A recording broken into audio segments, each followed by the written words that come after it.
Assalamualaikum warahmatullahi wabarakatuh. Selamat pagi, salam sejahtera untuk kita semua. Alhamdulillah pagi ini saya kedatangan tamu yang sangat mumpuni, Bapak Dr. Yudi Anantasena ya, Penrekayasa utama ya di Badan Riset Inovasi Nasional. Kali ini akan mengangkat tema spasial dinamis berbasis potensi bencana tsunami. Ini judulnya, temanya ini cukup luas ya, tetapi intinya itu adalah untuk mengaplikasikan geospasial ya untuk tsunami, bencana tsunami ya. Nah ini terima kasih atas kedatangannya Pak Yudi. Kita salaman dulu. Oke. Iya. Iya. Salam komando. Salam komando.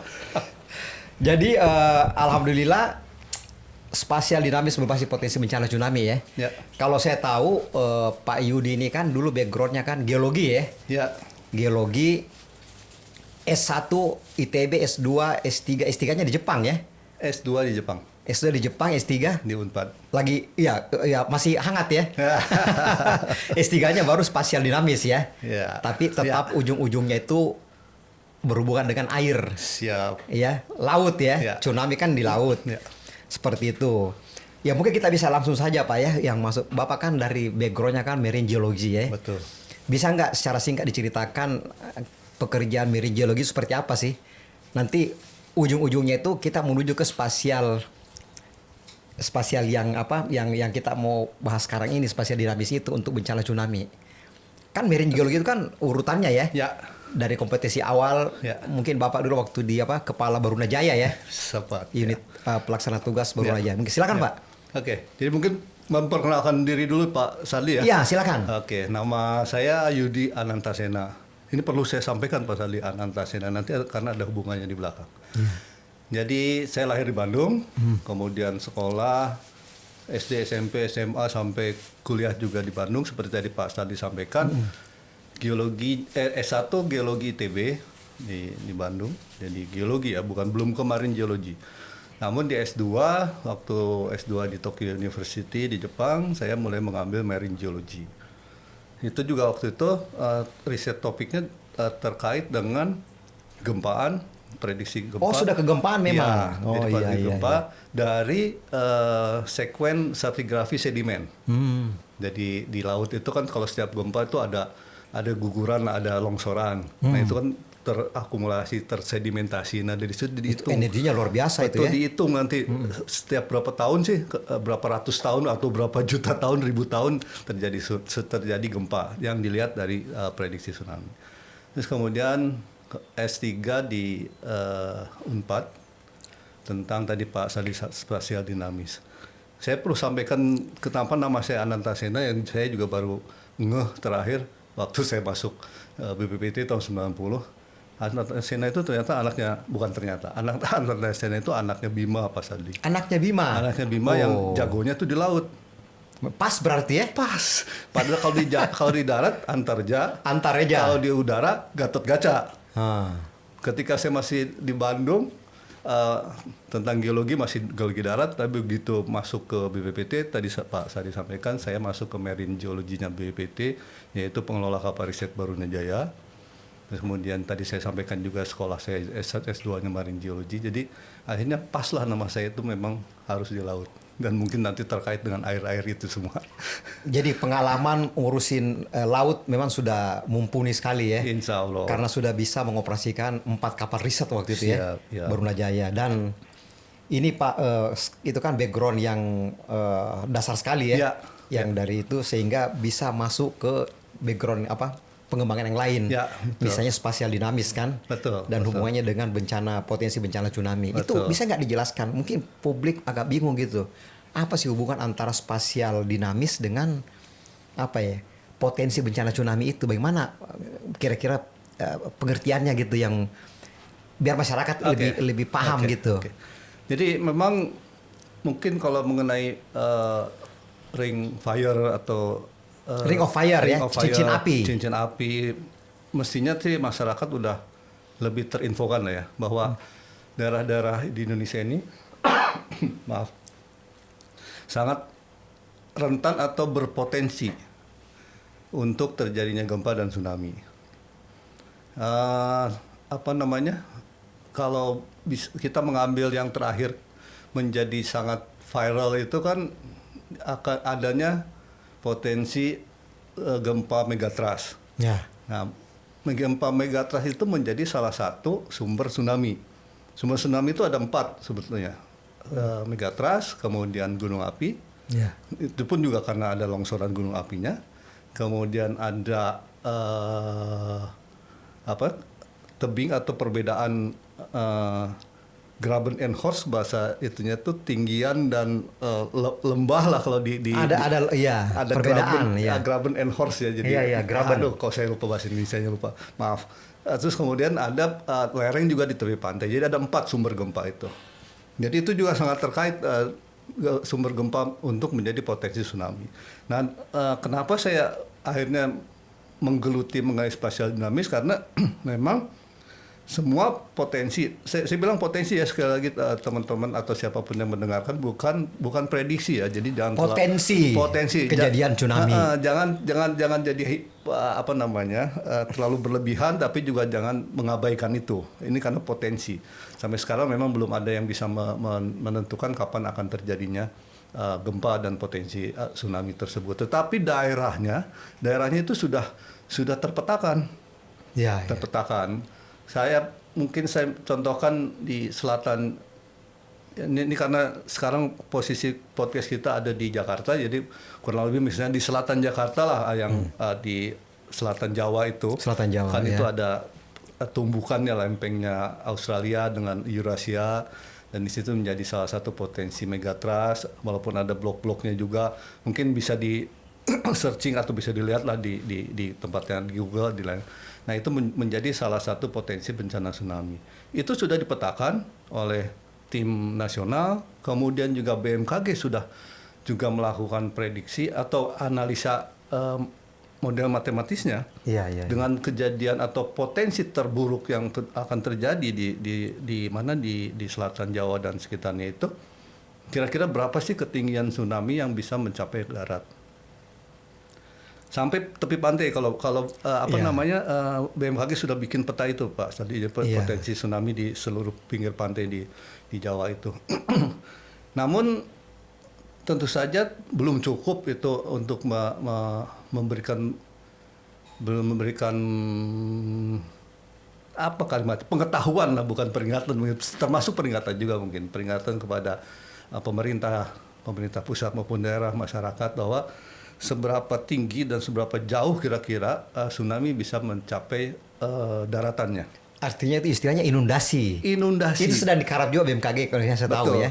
Tapi mungkin sebelumnya sudah selesai gitu ya. Ya, BMKG baru mungkin belum sampai situ. Tapi BNPB sudah mulai mendahuluinya, Pak Sadi. Jadi BNPB memang sudah mulai menghitung tinggian kurang lebih potensi tsunami yang akan mencapai pantai itu.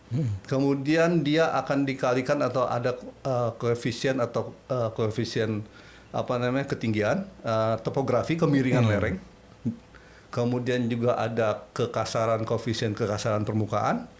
Nah, mereka sudah menghitung itu untuk melihat kira-kira seberapa jauh inundasi. Inundasi itu rendaman lah, kurang lebih bahasa Indonesianya ya. Rendaman masuk ke daratan, artinya masuk ke pemukiman, ke pertanian dan lain sebagainya. Jadi saya mengambil itu agar kita bisa mengetahui lebih detail lah. Jadi tidak menyamaratakan gitu, semua daerah ini tidak boleh dibangun sesuatu misalnya. Dipetakan gitu ya. Dipetakannya misalnya semua 2 km dipukul rata 2 km kan tidak. Itu kan ada masalah, ada faktor kemiringan lereng, ada topografinya, terus kemudian ada contouring atau lahannya, penggunaan lahannya yang bisa menjadi koefisien penghambat untuk jalaran tsunami itu sendiri. Jadi berbeda-beda setiap tempat itu. Nah, itu menghitung itu agar kita tahu persis kira-kira secara spasial, secara ruang, dan secara waktu. Nah, ini mungkin saya jadi masuk, nggak tahu terlalu cepat atau tidak. Spasial dinamis itu kan artinya kita memetakan sesuatu, Pak Sarli. Spasial itu artinya berbentuk ruang. Ruang itu artinya ada ada tempat dan lingkungan sebenarnya. Ya, bukan cuma titik, kumpulan titik jadi ruang seperti kan. Betul itu. Kemudian ada waktunya. Dinamis itu artinya tidak hanya satu waktu itu saja, tetapi ada tab berapa gitu ya. Jadi saya membuat suatu model misalnya daerah ini tuh kira-kira perkembangan wilayahnya tuh dari tahun sekarang 2024, 2025 seperti apa, 2026 seperti apa. Jadi series gitu. Nah, itu yang disebut dinamis. Jadi lebih memberikan pengetahuan atau informasi mengenai daerah-daerah mana kalau dibiarkan atau disimulasikan pengembangan wilayahnya seperti apa, itu akan jadi seperti apa. Tetapi kalau dipikirkan faktor tsunami-nya, sebaiknya akan jadi seperti apa. Kurang lebih itu Pak. Iya, jadi yang Bapak jelaskan tadi itu kan memang sudah sampai ke spasial dinamis ya. Spasial dinamis berarti tools-tools yang bisa dipakai itu mungkin GIS, satelit juga perlu ya, remote sensing, in situ, dan sebagainya ya. Betul. Jadi itu dipakai seperti itu GPS. Betul, harus. Jadi semuanya terintegrasi seperti itu ya. Betul. Kira-kira permasalahan yang Pak Dr. Yudi temukan itu apa kira-kira yang krusial gitu ya di dalam menerapkan ini? Karena saat ini tuh kan gempa itu kan hampir setiap hari terjadi. Dan itu biasa di atas 5, di bawah 5. Kalau terjadi tinggi dengan di laut di mana kan ada potensi tsunami ya.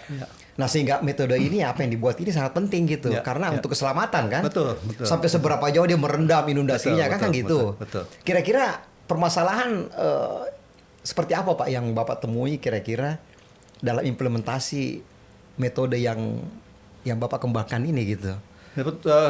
Sebetulnya kalau dibilang permasalahan mungkin karena ini masih berkembang ya Pak Sadi ya. Pertama juga karena data keseluruhan yang secara lebih besar, secara regional mungkin sudah banyak.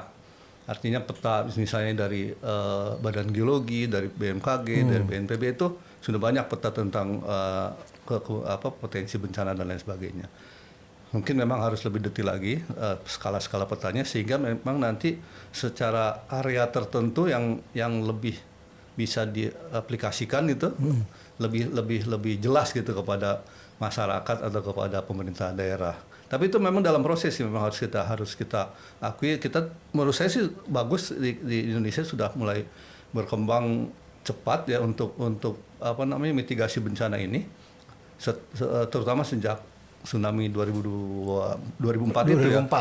Aceh itu menurut saya sangat maju tuh. Semua penambahan data, simulasi atau prediksi ataupun preventif dan lain sebagainya untuk bencana ini.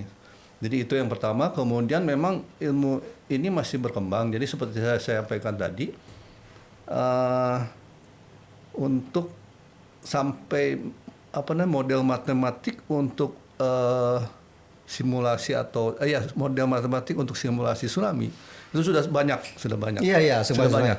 Sampai daratnya sih, sampai batas pantainya sudah banyak lah, sudah bagus. Ini kan inundasinya ini kan, yang tinggal inundasinya. Ditambah lagi tuh kan. Itu memang harus ditambahkan koefisien sama parameternya. Saat ini kan mulai gradien topografi ya, kemiringan lerengnya, kemudian juga kekasaran koefisien permukaan. Dalam hal ini lebih banyak ke land use-nya, tata guna lahannya. Jadi misalnya kalau ke hutan bukan di generalisir, dijadikan satu cluster, dia koefisiennya berapa dan lain. Nah ini sedang, dan saya juga tahu memang beberapa kelompok-kelompok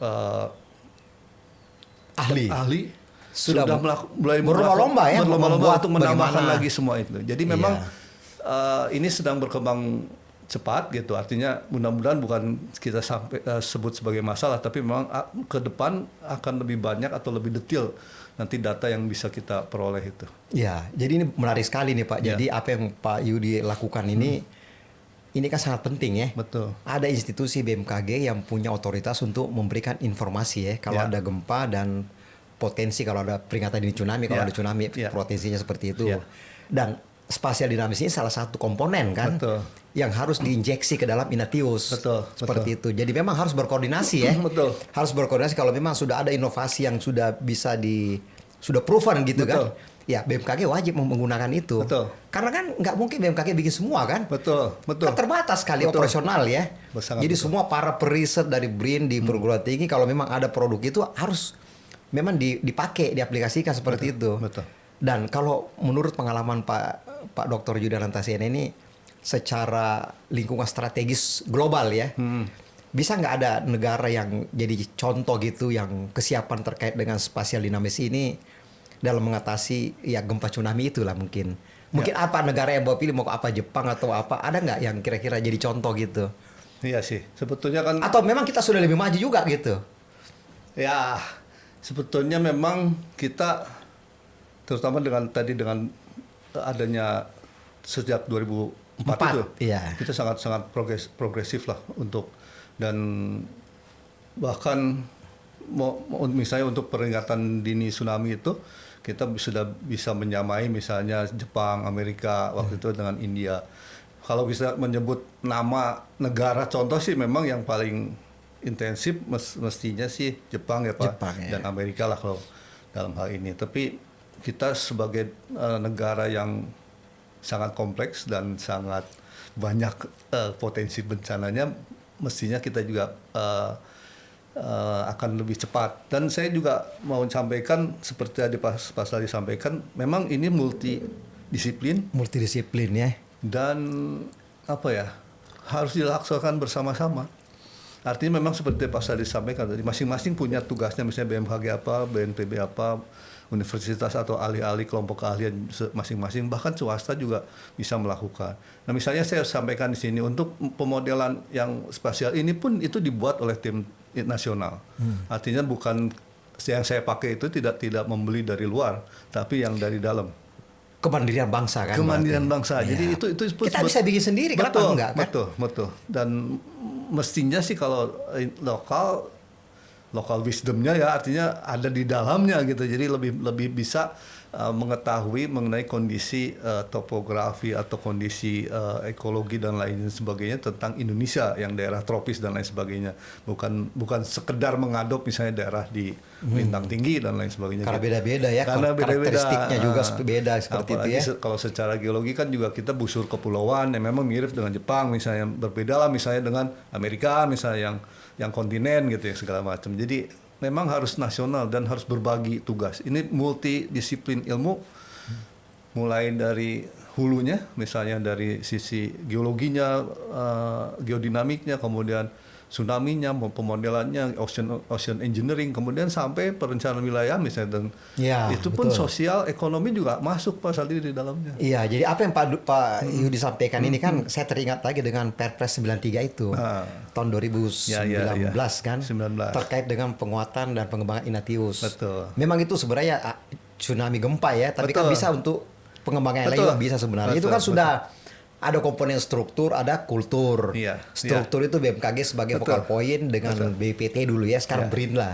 Ada SDM, kemudian ada BIK.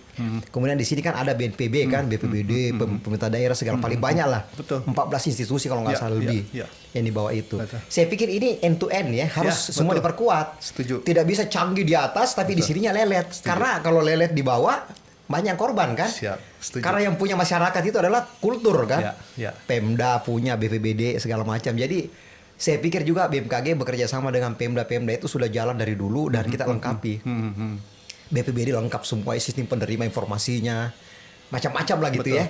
Nanti bagaimana petugas di sana itu kalau ada informasi peringatan dini misalnya bisa langsung ke masyarakat ya. Jadi bukan tugas BMKG lagi karena BMKG kan memberikan informasi secepat mungkin gitu kalau ada bencana ya. Bisa gempa atau apa atau potensi tsunami atau tidak peringatan dini gitu. Setuju Pak. Kalau menurut Pak Yudi Anantaséna ini berarti kondisi yang diharapkan itu berarti sinerginya berjalan berdasarkan memperkuat Perpres ini. Karena Perpres ini dibuat kan untuk bersinergi kan. Kan itu yang diharapkan seperti itu. Jadi kita nggak bisa lagi satu institusi sendiri gitu ya. Dengan adanya sinergi itu, faktor kesulitan apa yang Pak Yudi bisa sampaikan untuk melakukan sinergi itu? Apakah memang bermasalah? Kan ini sudah ditandatangani Presiden sejak 2019 kan, harusnya sekarang kita dan ada progres sih, tapi bagaimana meng-speed up gitu ya, mengakselerasi seperti itu. Mungkin Pak Yudi punya pandangan seperti apa kira-kira? Saya jadi diingatkan lagi sama Pak Saldi mengenai Perpres 93 2019 itu ya. Itu contoh yang bagus Pak, saya setuju. Apalagi di sana sudah membagi struktur dan kultur ya. Jadi struktur itu tentang peralatan, teknologinya untuk peringatan dini. Yang selama ini menurut saya terlalu mungkin yang banyak diekspos tuh yang itu.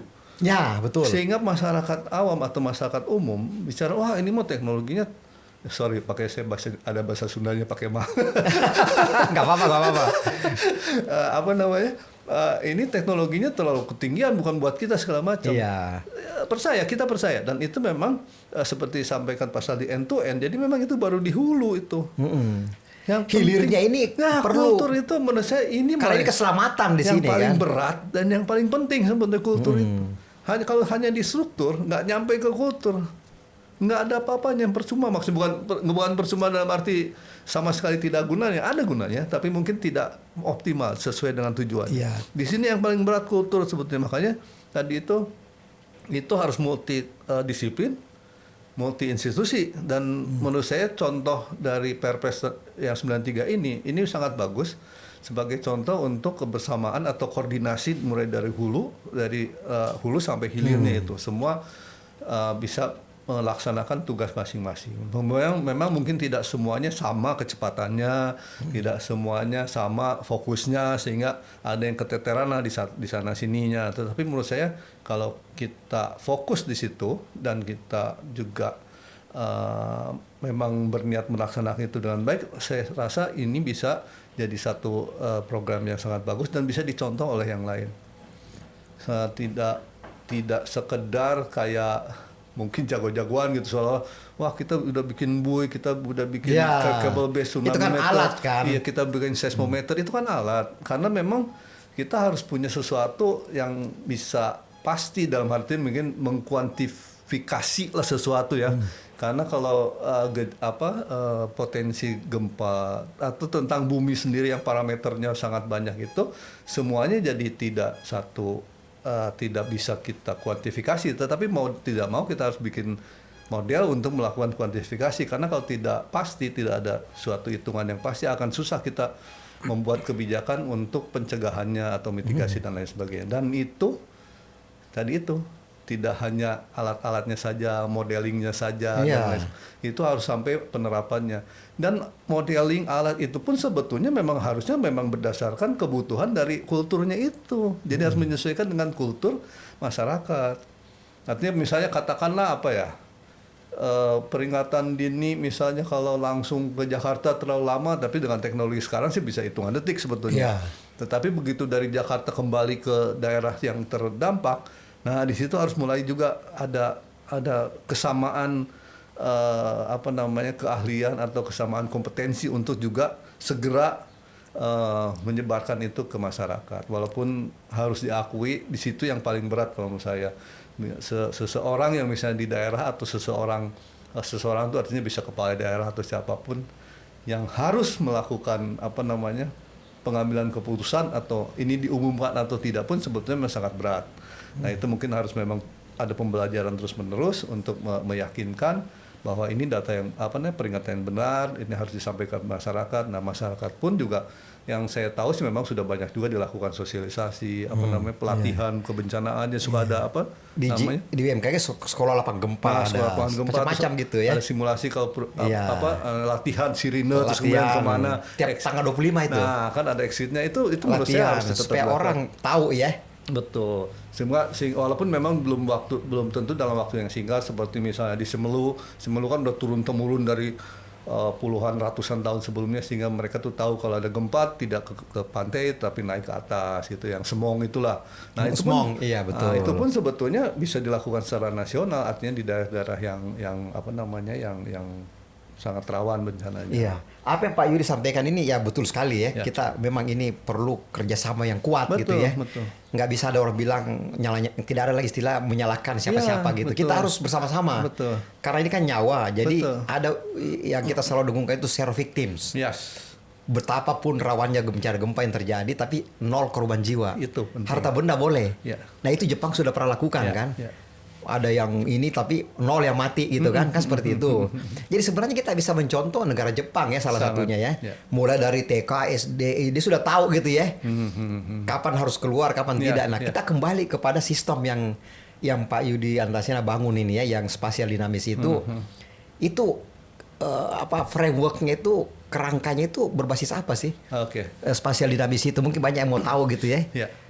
Apakah berbasis statistik atau berbasis AI misalnya, karena sekarang kan kecepatan ini, apakah perlu high performance computing, jadi kecepatan untuk pemrosesan pengkomputasi cepat gitu ya. Karena kita kan nggak boleh lama ini. Nah itu bagaimana, seperti apa kira-kira kerangkanya gitu Pak Yudi? Jadi saya bermula juga atau data yang saya pakai data yang dipunyai juga oleh suatu daerah tertentu. Ada sumbernya gitu, sudah ada. Katakanlah bicara kecil kabupaten misalnya kan, tentu ada RT RW di situ Pak Sandi, rencana tata ruang wilayah itu. Dan alhamdulillah sih sebetulnya sekarang RT RW daerah-daerah yang khususnya bencana itu sudah memasukkan kebencanaan sebagai salah satu unsurnya di situ. Sudah memasukkan. Hanya memang umumnya yang ada saat ini hanya di kondisi saat ini saja. Misalnya potensi bencana di daerah ini saat ini tsunami, kemudian bencana banjir, longsor dan lain sebagainya, ini saja. Jadi hanya menentukan lokasi-lokasinya saja. Belum sampai misalnya yang tadi saya mungkin di tujuan riset saya itu kan sampai luasannya seperti apa, lebarnya kemana. Nah dari situ itu sebagai dasar tuh, sebagai peta dasarnya ya.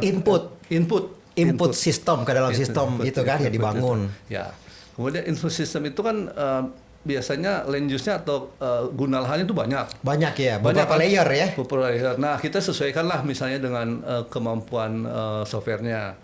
Misalnya kalau saya pernah melakukan, kita bikin 10 misalnya. 10 dulu lah misalnya, dari sekian banyak itu misalnya kalau ada lahan misalnya ada hutan jati, hutan kita jadikan satu hutan saja misalnya, terus ada lahan kelapa segala macam kita jadikan pertanian misalnya. Nah itu hanya klasifikasinya, reklasifikasi secara umum, reklasifikasi. Betul. Ya. Tapi nanti kalau misalnya softwarenya sudah sangat berkembang, makin besar, makin itu sebenarnya bisa dilakukan as is ya. Artinya semua land use yang ada di RT RW itu bisa kita lakukan. Tapi waktu itu saya melakukan reklasifikasi. Kemudian juga dari situ langkah berikutnya sebetulnya kan ini land use-nya katakanlah tahun ini. Tahun 2000 alih fungsi ada. Sampai 2000 berapa kan kalau RT RW itu 20 tahun. Katakan 20 tahun kemudian itu Pemda atau pemerintah itu rencananya mau ngapain gitu. Seperti contoh sebetulnya yang saya tahu kemarin misalnya di Pandeglang gitu ya. Jadi memang tahun ke-20 itu nanti mereka sudah menentukan area wisata tuh kurang lebih sekian luasannya. Nambahnya jadi dari sekian atau dari katakan dari 4 menjadi 400 misalnya kan. Yang kemudian yang berikutnya pemukiman juga diprediksi. Nah waktu itu saya memang hanya 2 yang akan melihat sisi perkembangan wilayahnya mengenai pariwisata dan pemukiman. Nah di situ kan land use tadi tidak boleh diambil semua, misalnya hutan tidak boleh kita rubah misalnya, itu bisa kita lakukan tergantung kebijakan masing-masing ya. Hutan kalau perairan udah pasti lah nggak berubah ya, bukan udah pasti, lebih misalnya sungai, danau dan lain sebagainya jangan dirubah, itu kita masukkan sebagai concern. Kemudian yang lain-lainnya lah silahkan apapun yang menjadi perhatian masing-masing untuk, nah itu dimasukkan itunya Pak Sali. Kemudian juga dilakukan rule-nya, jadi membangun rule ya, rule base. Rule base-nya juga. Jadi dari situ misalnya kita bisa melakukan pakai AHP juga. Ada faktor-faktor driving faktornya, misalnya faktor penentunya. Jadi kalau ada jalan, biasanya kalau ada jalan tuh pemukiman makin cepat berkembang. Ada jalan. Berarti ini rule-nya ya di sini dibangun ya. If dan rule. If dan rule ya. Tapi mulai ini then rule ya. Mulai dilihat dari faktor drivingnya dulu misalnya. Faktor penggeraknya. Misalnya jalan, sungai, tepi pantai, garis pantai, kemudian pemukiman existing, pariwisata existing, daerah gempa dan lain sebagainya, bisa segala macam, masukkan situlah sebagai driving faktornya. Kemudian driving faktornya itu Bisa juga kita gunakan AHP, Analytical Hierarchy Process. Ya. Jadi dari semua driving factor itu kita sampaikan kita mintakan pendapat para ahli. Kira-kira mana yang lebih penting untuk tidak dirubah atau mana yang lebih penting akan berkembang, misalnya jalan dibanding sungai misalnya, atau jalan dibanding rawan bencana misalnya. Untuk pemukiman kan pasti jalan yang lebih penting daripada daerah rawan bencana atau dari lereng miring dan sebagainya. Nah itu dari situ kita melakukan statistik lah untuk AHP-nya, sehingga kita bisa kuantifikasi faktor yang satu lebih penting dari faktor yang lain. Itu nanti keluarlah urutannya Pak Sandi, 1, 2, 3, 4, 5, 6 sampai misalnya berapapun ya. Nah dari situ juga kita masukkanlah faktor rule-nya juga, itu termasuk rule yang tadi itu. Masukkanlah misalnya antar ketetanggaan antar masing-masing land use dan lain sebagainya kita masukkan. Itu bisa kita running. Nah itu kita bisa melihat perkembangan as is ya. As is itu artinya belum masukkan bencana tsunami selama sampai tahun 2020. Nanti kita masukkan lagi satu faktor peta bencana tsunami. Petanya ya. Nah, spasialnya juga juga. Yang misalnya bisa diambil dari BNPB, dari BMKG kalau udah selesai. Saya waktu itu juga memang tahu teman-teman di BMKG sedang melaksanakan itu. Jadi tapi waktu itu belum terbit sih, jadi saya pakai yang BNPB. Nah, pakailah itu. Nanti bandingkanlah antara yang pengembangan model spasial pengembangan wilayah tanpa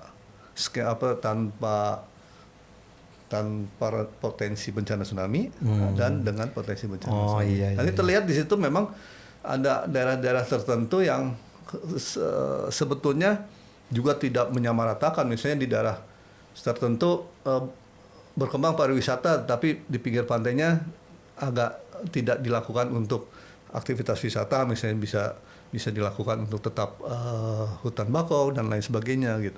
Tapi tidak dipukul rata, daerah ini tidak boleh, tidak seperti itu. Nanti bakal kelihatan hasil detailnya seperti itu. Iya ya, ini luar biasa sekali ya. Jadi sebenarnya sudah memasukkan expert system kan. Nah, ke depan pendapat para ahli itu kan kita masukkan betul, dengan rule base-nya juga seperti itu. Dan saya pikir ini kan menjanjikan untuk mempercepat proses pembangunan nasional. Ya, kan gitu kan. Seperti itu. Jadi makanya yang saya bilang nilai tambahnya itu kan luar biasa sekali kan kalau bisa kita jalankan ini, artinya efisiensi, keberlanjutan kan untuk pembangunan nasional. Betul. Dan saya pikir yang paling penting itu bagaimana program ini bisa jalan, tentu perlu ada kebijakan, strategi dan upaya kan. Betul. Nah kebijakan itu kan dari tingkat atas ya, mungkin sudah turun kan kebijakan dari presiden kan, bahwa kita memanfaatkan spasial dinamis ini untuk kebencanaan misalnya apa. Kemudian strategi-strateginya itu. Menurut Pak Yudi, strategi apa sih yang perlu kira-kira? Beberapa strategi mungkin ada yang perlu untuk menjalankan kebijakan untuk spasial dinamis ini yang oleh pemerintah ya. Kemudian upaya-upayanya apa kira-kira? Bisa nggak dijelaskan gitu strateginya?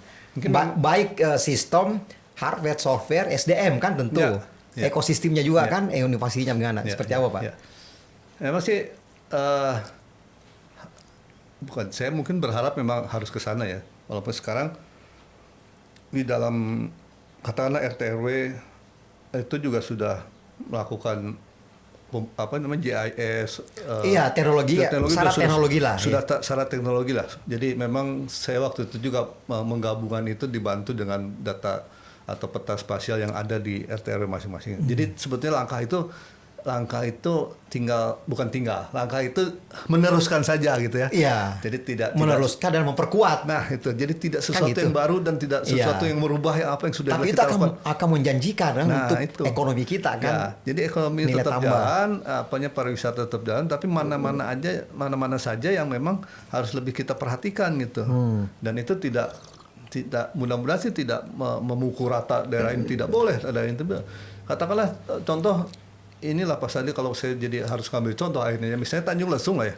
Tanjung Lesung ya. Misalnya Tanjung Lesung itu kan sebetulnya kita berpikir atau saya lah yang berpikir dulu di sana itu Tanjung. Kalau Tanjung kan sesuatu yang agak tinggi gitu ya, agak topografinya. Tapi ternyata kan waktu tsunami dulu paling banyak di situ kan. Paling banyak di situ ya. Ternyata di situ tuh ada datarannya gitu di ujungnya tuh. Di ujungnya itu. Iya, kalau kita bayangkan Tanjung itu, nah di ujungnya tuh ada yang ratanya. Iya. Nah sebetulnya saya tidak menggurui atau tidak meminta ini ya. Jadi sebetulnya kalau misalnya digeser aja sedikit misalnya atau lebih berapa ratus meter ke arah ini mungkin bisa lebih aman di situ. Misalnya contohlah seperti itulah.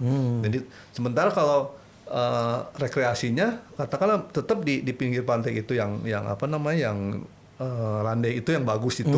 Tetapi misalnya pemukiman atau apa namanya hotel dan lain sebagainya itu di tempat yang lebih tinggi sehingga memang sih tidak tahu kita waktu kapan terjadi tsunami, tapi pada saat kita lengah itu biasanya kan malam ya.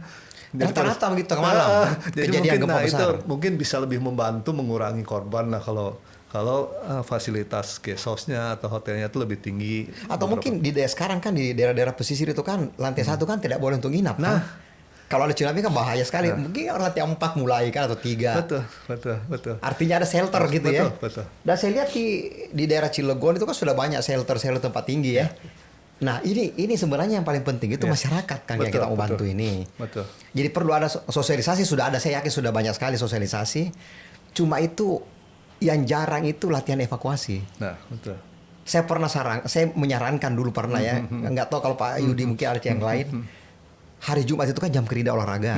Saya malah sarankan ke pemerintah daerah kalau bisa itu dipakai juga latihan evakuasi, Pak. Sama bupatinya waktu itu. Kenapa orang itu evakuasi itu tidak sembarangan juga. Ada yang hamil, orang tua, anak muda, anak-anak. Itu kan beda. Kalau tidak dilatih susah ya. Nah, itu kira-kira untuk proses mitigasi itu menurut Pak Dr. Yudi Anantaseena ini apa-apa sih yang perlu diperhatikan oleh Pemda gitu? Rutinitas kayak di Jepang gitu kan. Orang tahu gitu kalau gempa skala begini nggak perlu keluar rumah. Nanti skala begini baru keluar. Nah, kalau itu kita kan nggak tahu, ada goyang dikit lari. Karena panik kan. Nah, itu bagaimana kira-kira untuk sosialisasinya ke masyarakat itu, karena saya khawatir juga gitu loh kalau Jepang itu luar biasa disiplinnya ya. Kalau saya lihat itu tapi tetap aja bobol kan? Ya karena itu ya betul. Gimana menurut Pak Yudi kira-kira itu paling penting itu untuk proses evakuasi, diseminasinya bagaimana? Kalau diseminasi ya cepat lah, langsung bisa cepat sekali ya dari BMKG ke BPBD ya. Kan sudah punya alat penerima itu. Jadi ini real time lah. Cuma itu tadi saya khawatir itu bagaimana masyarakat ini memahami bahwa kalau ada gempa itu kan sebenarnya kalau gempa itu kan nggak bahaya sih kalau menurut saya tsunami. Tsunami kan cuma air kan. Yang bahaya itu ikutannya.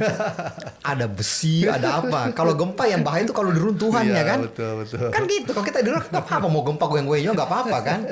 Tapi itu tadi mungkin Pak Yudi ada nggak yang kira-kira kisi-kisi gitu pandangan untuk pemerintah daerah? Kalau saya sih yang di kultur ini yang perlu diperkuat, perlu betul-betul ya karena di situ banyak institusi yang terlibat ya.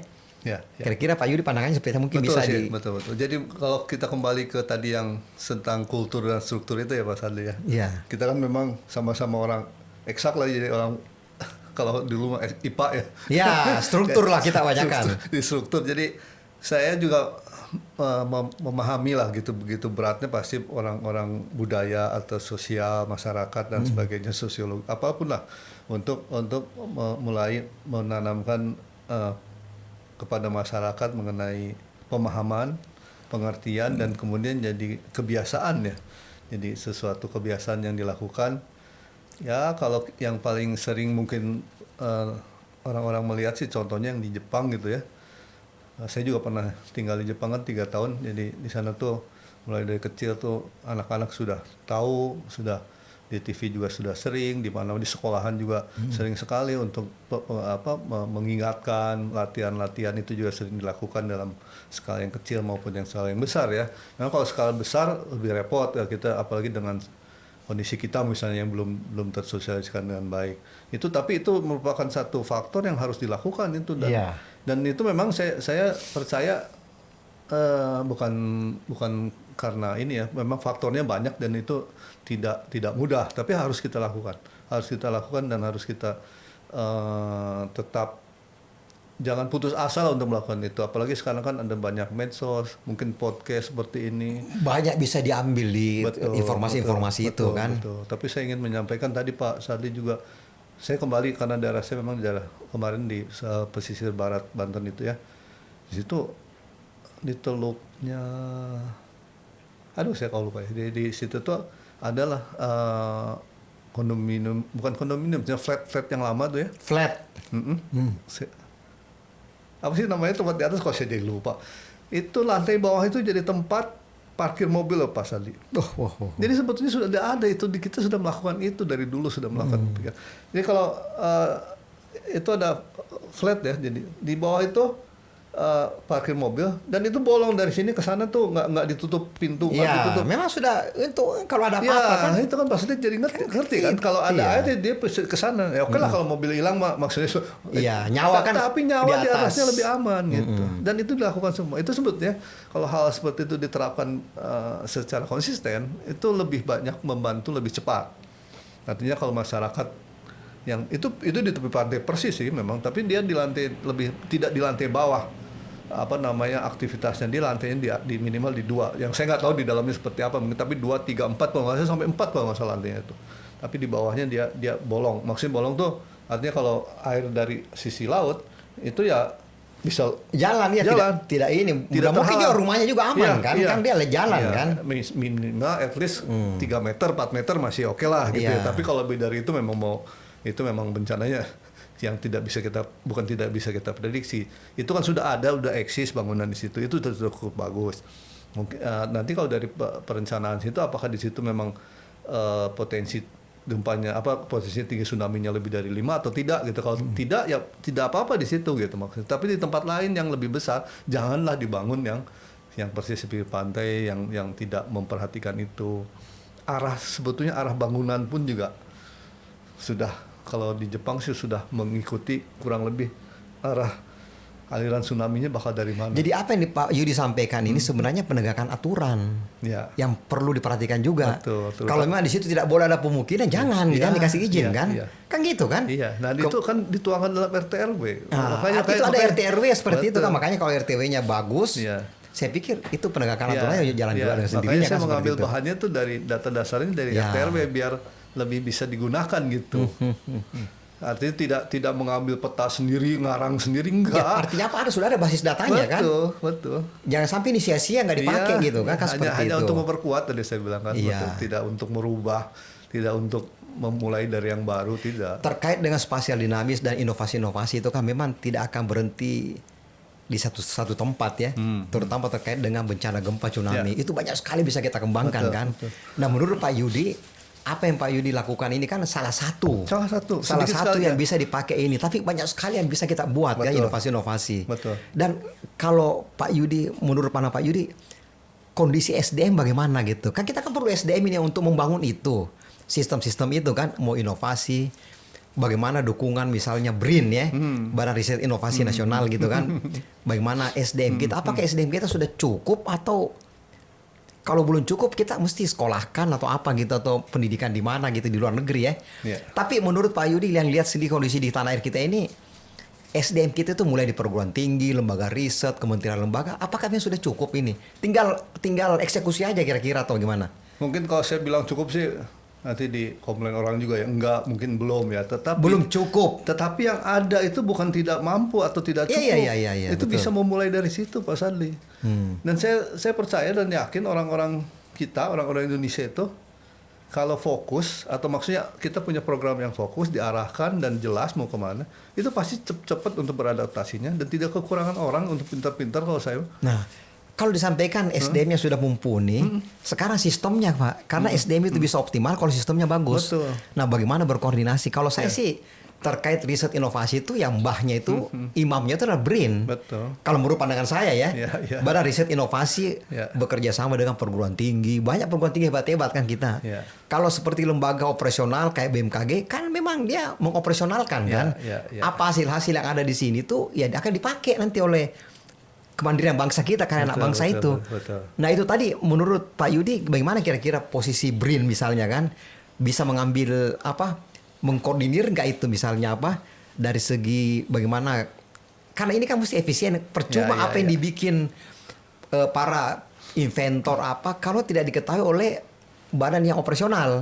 kamu harus bekerja sama kan. Siap. Jadi apa? Jadi ini bisa langsung dipakai gitu loh. Ngapain beli-beli di luar teknologi yang kita juga jago ya. Okay. Nah ini strateginya bagaimana kira-kira Pak? Jadi agak jauh nih kalau ini. Iya. Tapi nggak apa. Artinya pemikiran Pak Yudi ini mumpung nanti ada pemerintahan baru mungkin bisa memperbaiki ya. Karena kita ini mensyukuri semua sudah ada semua kok. Tinggal ini aja bagaimana caranya satu langkah kita. Kita adalah NKRI gitu kan. Bukan lagi saya orang ini, saya ini. Nggak perlu lagi. Nah itu seperti itu Pak. Saya balik lagi ke contoh Perpres 93 itu ya Pak Sadi, walaupun memang ada beberapa mungkin kekurangan-kekurangan. Tapi kalau kita memulai dari struktur dan kultur, kan strukturnya juga harusnya meminta pendapat atau kebutuhannya itu masukannya itu dari kultur. Ya, user need. Nah, kan begitu kan memang. Jadi semua perencanaan besar riset pun harusnya jelas penggunanya. User need tadi kan, kebutuhan user. Apa yang lu minta gue kasih. Lu butuh apa sih? Nah kan gitu. Misalnya lu butuh ini, ayo berarti kita kerjakan yang ini.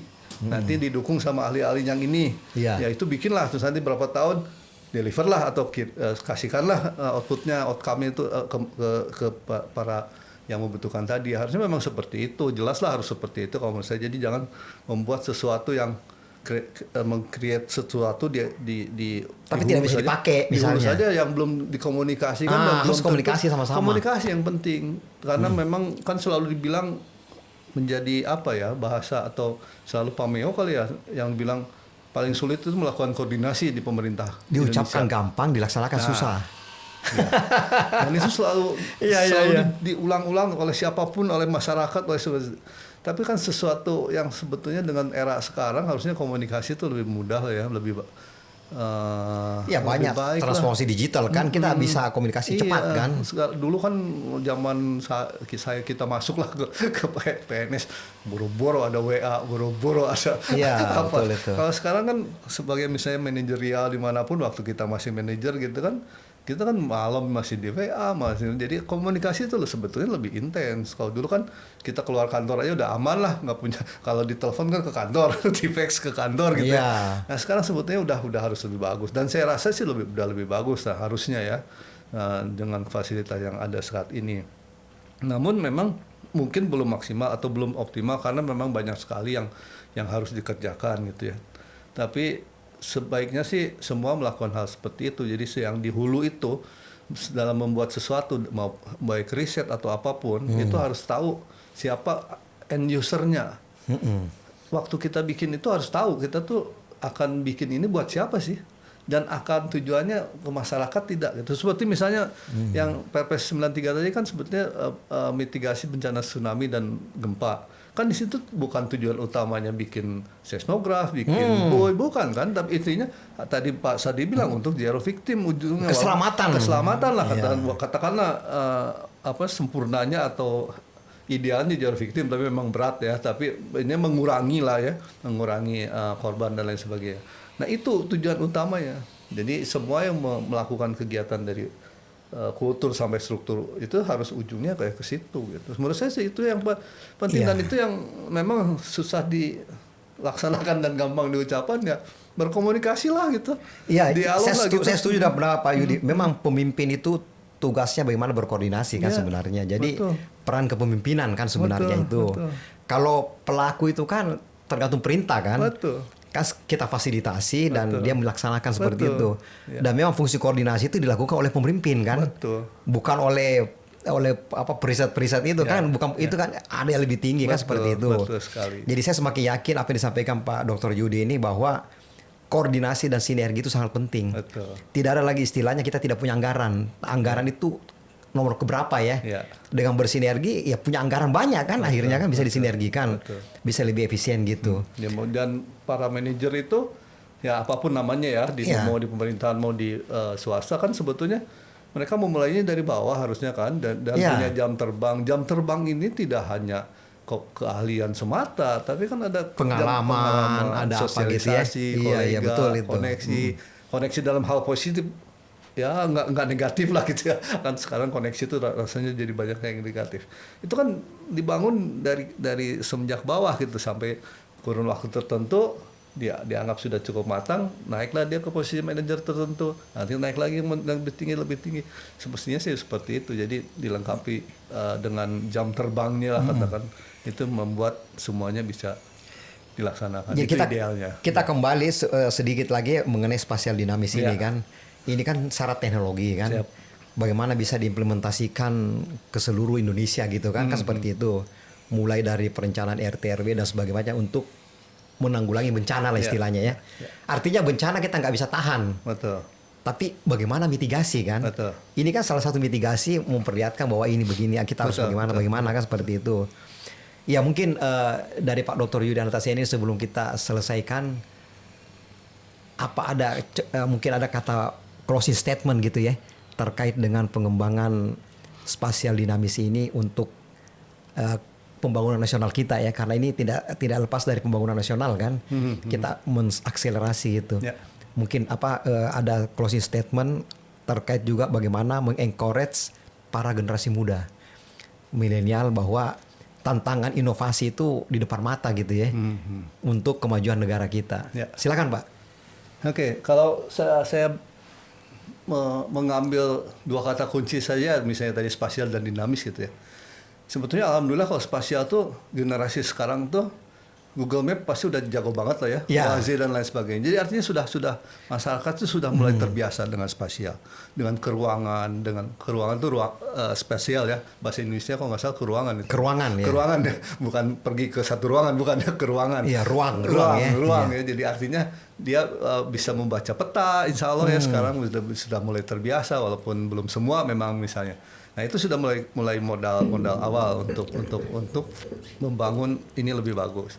Kemudian, yang penting dari kata kunci kedua dinamis itu, kita jangan terpaku dengan sesuatu yang saat ini saja gitu, dan juga jangan terpaku dengan faktor atau parameter yang ada saat ini saja. Karena dinamis itu akan bertambah terus pengetahuannya kan. Persis. Berkembang terus, ada pengetahuan baru kita masukkan lagi. Iya betul. Dan kita bisa tahu lebih detail, kita bisa melakukan sesuatu kebijakan atau langkah yang lebih tepat, karena kita lebih mempunyai info atau data yang lebih banyak dan lebih akurat, sehingga itu juga kan bisa menjadikan satu efisiensi gitu, efektif lah dalam ini. Kalau efektif kan sudah terkait ekonomi dan uang dan sebagainya. Itu memang harus ke sana, efisiensi dan efektif.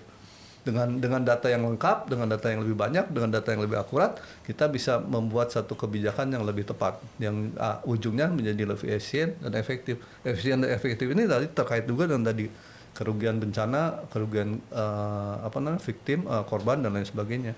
Karena kalau terjadi bencana itu, kerugiannya tidak hanya pada saat itu saja dan tidak hanya yang terlanda saja, tetapi berapa kerugian dengan ekonomi berhenti. Ekonomi berhenti karena daerah tersebut terlanda bencana. Berarti tidak bergerak kan? Tidak bergerak, dan berapa tahun sampai recovery itu kerugiannya juga masih terus berlangsung gitu. Jadi artinya sangat besar lah yang bisa kita mitigate gitu ya, dengan ilmu atau ketersediaan data yang ada dan yang terus berkembang.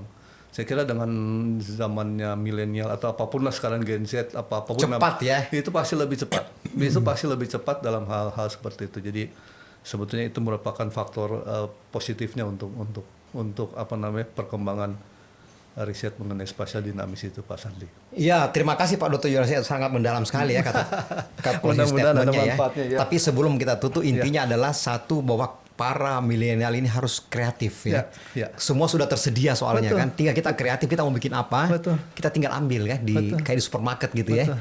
Kita pilih. Mungkin demikian Pak Yudi, terima kasih. Saya sudahi episode ini dengan mengucapkan wabillahi taufiq wal hidayah. Wassalamualaikum warahmatullahi wabarakatuh. Sampai ketemu di episode berikutnya. Waalaikumsalam warahmatullahi wabarakatuh. Terima kasih Pak.